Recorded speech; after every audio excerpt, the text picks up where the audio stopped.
ಒಣಾಘಾತಕ್ಕೆ ಏನಾಗುತ್ತೋ ಅನ್ನುವಂತ ಭಯದಲ್ಲೇ ಕುಟುಂಬಗಳು ಸದ್ಯಕ್ಕೆ ಈಗಾಗಲೇ ಬದುಕು ನಡೆಸುವಂತಾಗಿದೆ. ಈ ಕುರಿತ ಒಂದು ವರದಿ ಇಲ್ಲಿದೆ ನೋಡಿ.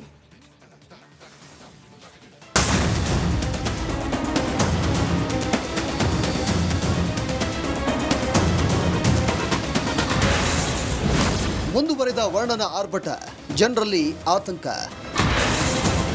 ಕುಸಿದ ಮಣ್ಣು, ಉಳಿಯಿತು ಪ್ರಾಣ, ರೈತರು ಕಂಗಾಲು.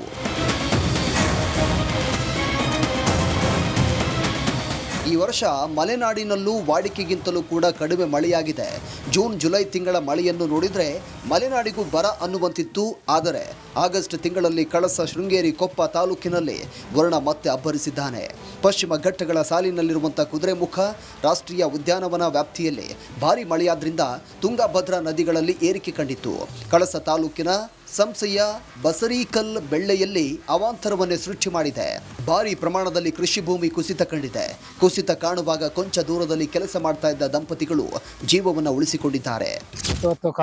ಬೆಳಿಗ್ಗೆ ಮಳೆ ಆಗಿತ್ತು ಸುಮ್ಮನೆ ಈ ತರ ಆಗಿದೆ. ನಮ್ಗೆ ಏನು ಮಾಡೋಕೆ ಗೊತ್ತಿಲ್ಲ. ಈ ಕುಡಿಯೋ ನೀರ್ ಲೈನ್ ಇಲ್ಲೇ ಬಂದಿದೆ, ಕುಡಿಯೋಕೆ ನೀರಿಲ್ಲ. ಅಡಿಕೆ ತೋಟ ಹೋಯ್ತು, ಏನ್ ಮಕ್ಕಳು ಎಷ್ಟು ಒಂದ್ ಎಕರೆ ಹೋಗಿದ್ಯಾ ಅಂತ ಇನ್ನು ಹೋಗ್ಲಿಕ್ಕೆ ಇದೆ. ಇಲ್ಲ ನೋಡಿ ಬಾಯಿ ಬಿಟ್ಟಿದೆ. ಹೌದು, ಅದು ಹೋಗೋ ಚಾನ್ಸಸ್ ಇದೆ.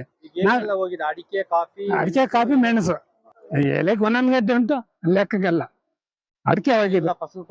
ಹೌದೆಲ್ಲ ಫಸಲು 2-3 ಕೊನೆ. ಇನ್ನು ತೋಟದಲ್ಲಿ ಕೆಲಸ ಮಾಡುವಾಗ ಭಾರಿ ಪ್ರಮಾಣದ ಮಣ್ಣು ಕುಸಿತವಾಯಿತು ಅಂತಿದ್ದಾರೆ ದಂಪತಿಗಳು.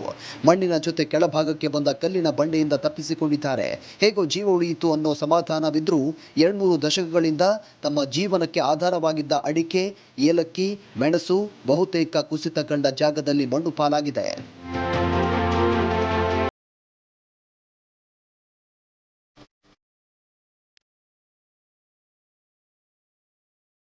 ಮತ್ತದೇ ಕುಸಿತದ ಆತಂಕವಿದೆ. ಮಾಹಿತಿ ಸಿಗ್ತಾ ಇದ್ದಂತೆ ಪೊಲೀಸರು ಬಂದಿದ್ದಾರೆ.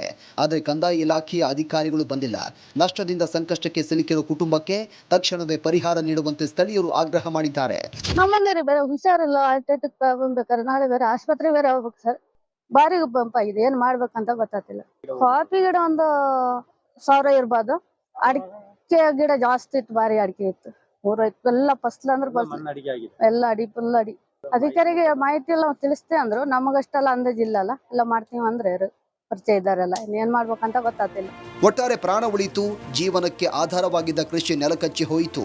ಭಯದಲ್ಲಿರುವಂತ ಕುಟುಂಬಕ್ಕೆ ನಷ್ಟದ ಕಣ್ಣೀರು ಮತ್ತೊಂದೆಡೆ ಮತ್ತಷ್ಟು ಕುಸಿತವಾಗುವ ಆತಂಕ. ಸ್ಪಂದಿಸದ ಅಧಿಕಾರಿಗಳ ನಡೆಗೆ ಸ್ಥಳೀಯರಲ್ಲಿ ಅಸಮಾಧಾನ ಹೊರಬಿದ್ದಿದೆ.